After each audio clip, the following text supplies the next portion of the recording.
Assalamualaikum warahmatullahi taala wabarakatuh. Apa khabar semua netizen Wan Alwi dan Talent Wizard dan juga netizen Nadi Duit. InsyaAllah kita sambung lagi apa yang kita bicarakan dalam berkaitan dengan Business Model Canvas ataupun BMC, satu idea membina perniagaan tersusun dan holistik, part yang ketiga. Okey, yang pertama dulu kita ulang balik, kita pernah bicarakan tentang set customer segment pelanggan, kemudian kita bicarakan tentang value proposition, nilai-nilai yang ingin kita masukkan dalam produk dan servis kita. Yang ketiganya, kita telah bicarakan tentang channel, bagaimana kita nak menghubungkan di antara value, nilai yang kita offer kepada pelanggan kita, kepada pelanggan yang telah kita tetapkan, yang telah kita segmentkan dan telah pun kita kategorikan mereka. Dan juga kita telah bincangkan tentang customer relationship, bagaimana nak membina perhubungan dengan pelanggan-pelanggan kita di luar sana daripada berbagai-bagai kategori dan latar belakang. Itu yang keempat. Yang kelima, kita bicara juga tentang revenue stream, bagaimana konsep-konsep pendapatan yang kita ada yang perlu kita buat, terutama bila kita menghadapi zaman MCO ini. Yang keenam ialah key resources, yang ketujuh key activities, yang ke-8 ialah key partner, yang juga yang ke-9 adalah cost structure. Apakah struktur kos-kos yang terlibat dalam setiap bisnes yang kita jemput, terutama mereka yang terlibat dalam bisnes kecil. Okey, hari ini kita masuk yang ke-7, yang ke-8 dan yang ke-9.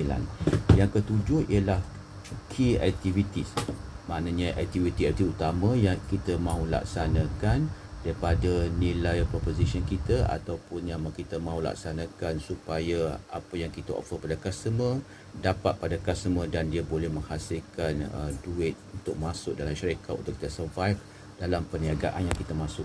Apabila kita bicarakan tentang key activity, kita kena bertanya tentang beberapa perkara, iaitu berkaitan dengan apakah pengedaran yang aktiviti-aktiviti dalam sudut pengedaran yang kita laksanakan. Itu yang pertama. Yang keduanya, apakah channel yang mahu kita laksanakan dan apakah aktiviti-aktiviti yang kita lakukan untuk memastikan channel kita berfungsi dengan baik dan sempurna. Yang ketiga, berkaitan dengan customer relationship, apakah aktiviti-aktiviti yang kita lakukan untuk membina perubahan dengan pelanggan kita, dan juga apakah aktiviti-aktiviti yang membolehkan duit masuk dalam syarikat. Itu dan berkaitan dengan revenue stream lah. Itu berkaitan dengan key activity. Kalau kita pergi kepada key resources, iaitu sumber-sumber utama yang perlu kita ada, kita dah bincang sebelum ini, berkaitan dengan fizikal kan, lokasi kedai kita, berkaitan dengan intellectual property, brand kita, patent, copyright, berkaitan dengan kemanusiaan yang kita ada, diri kita sendiri juga ada juga sumber utama. Begitu dengan pekerja-pekerja kita, mereka adalah sumber utama. Begitu juga dengan apa saja yang berkaitan yang boleh memberikan satu input sumber kepada kita, itulah dikatakan sebagai sumber utama termasuk kewangan lah. Okey, yang ke-8-nya itu yang ketujuh, yang key resources, key resources yang ke-6 sebelum ini. Lepas tu masuk yang ke-7 tadi key activity. So yang ke-8 ialah key partners.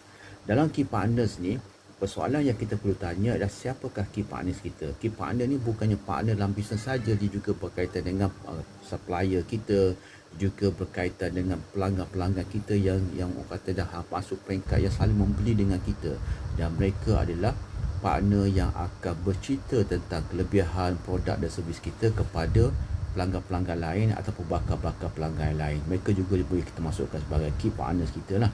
Dan juga berkaitan dengan agensi-agensi yang berkaitan. Contohnya kalau dalam pendidikan dia ada agensi yang menjaganya, kalau bahagian perkilangan dia ada agensi dia, pembuatan semua ada agensi. So agensi-agensi yang merupakan yang memberikan dorongan dan sokongan secara directly dan juga indirectly, secara terus dan juga secara tidak terus, itu juga sebagai key partner. Contohnya Mara, Tekun, Inscan, MDEC, PUMB, itu juga boleh dimasukkan sebagai key partner sekiranya kita terlibat bersama dengan mereka lah. Mana kalau tak ada pun kita kena carilah, sebab mereka ini sumber-sumber yang boleh kita gunakan untuk memajukan bisnes yang kita ada.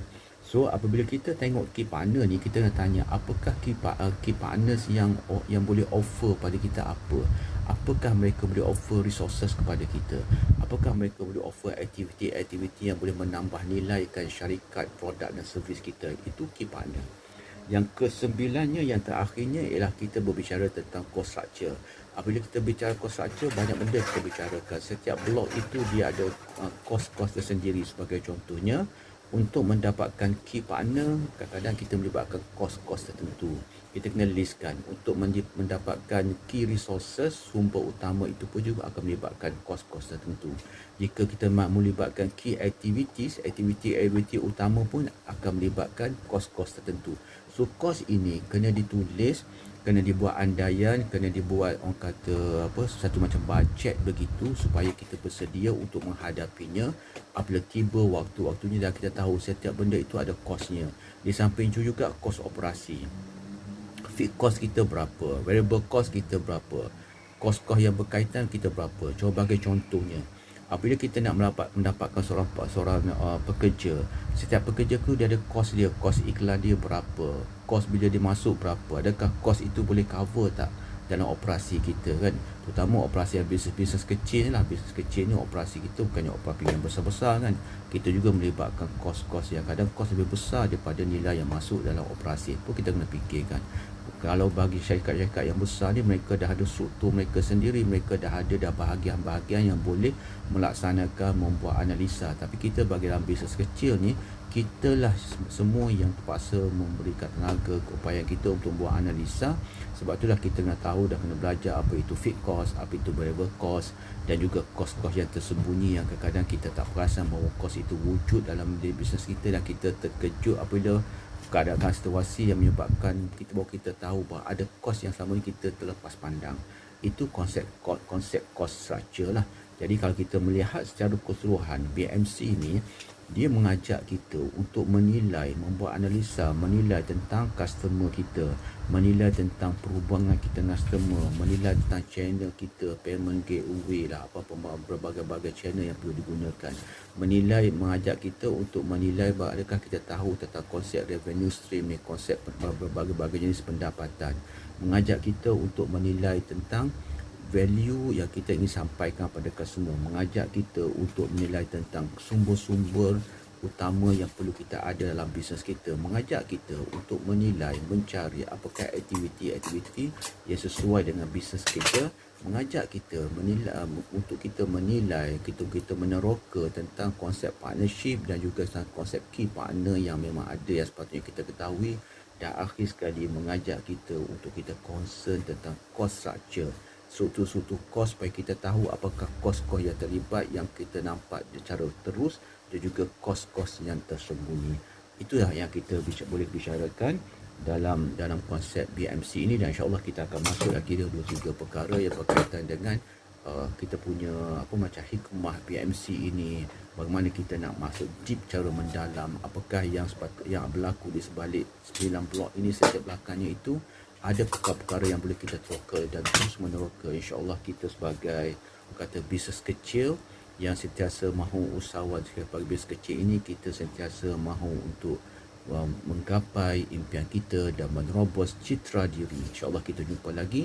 Jika tuan-tuan dan puan-puan merasakan apa yang kita sembang-sembang dalam cerita lah dan juga sembang santai kita ini memberikan manfaat, bolehlah share, like, follow, supaya ramai lagi kawan-kawan kita di luar sana mendapat manfaatnya. InsyaAllah kita jumpa lagi. Best. Anda sentiasa terbaik. Assalamualaikum warahmatullahi taala wabarakatuh.